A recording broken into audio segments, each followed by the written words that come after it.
Dans Solo Leveling, lors de la conférence internationale des guildes aux États-Unis, deux hommes traversent la salle en tant que représentants de l'Allemagne. Lennart Nierman, de la guilde Richter, s'interroge sur la présence de tant de journalistes. Son agent lui explique que le chasseur coréen dont tout le monde parle doit arriver aujourd'hui.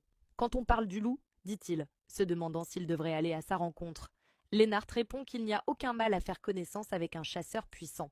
Alors qu'il s'approche, il s'arrête soudainement, choqué. Son agent lui demande s'il va lui parler, mais Lennart réalise que ce chasseur ne convoque pas ces créatures d'une autre dimension, mais les garde constamment autour de lui.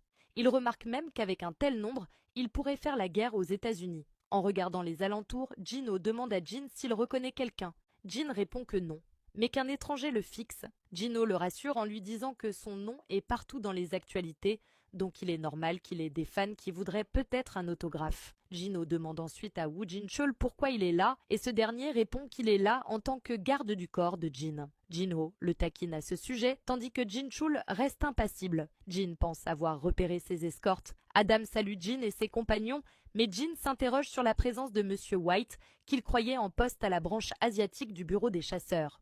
White confirme qu'il est désormais en charge des affaires concernant Jin-woo et informe Jin que ses compagnons seront escortés jusqu'à un hôtel. Jin leur dit de partir.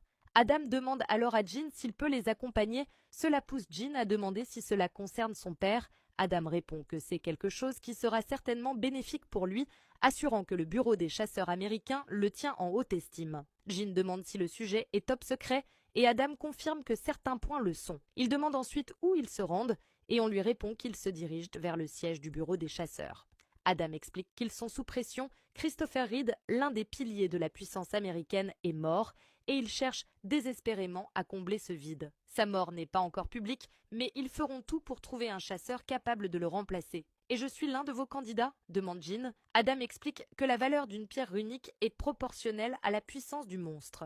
La pierre en question a été extraite de la pire calamité de l'histoire de l'humanité, le raid du dragon Kamish, un événement que tout le monde préférerait oublier. Il cherche un nouveau propriétaire pour cette pierre runique. Adam demande à Jin ce qu'il pense de cette nouvelle offre. Jin, alarmé, demande s'il peut revoir les images, précisant qu'il veut voir la photo prise avant l'extraction de la pierre runique, celle du corps de Kamish. Il demande si les États-Unis ont conservé le cadavre de Kamish et Adam confirme. Jin demande alors où il se trouve et insiste pour qu'on l'y emmène immédiatement. Il a accepté de consacrer son temps au bureau des chasseurs, donc il est en droit de demander cela. Cependant, Adam explique qu'il ne connaît pas l'emplacement exact du cadavre de Kamish, car cela dépasse ses autorisations. Il ajoute que si Jin en fait la demande, il est sûr qu'ils accepteront.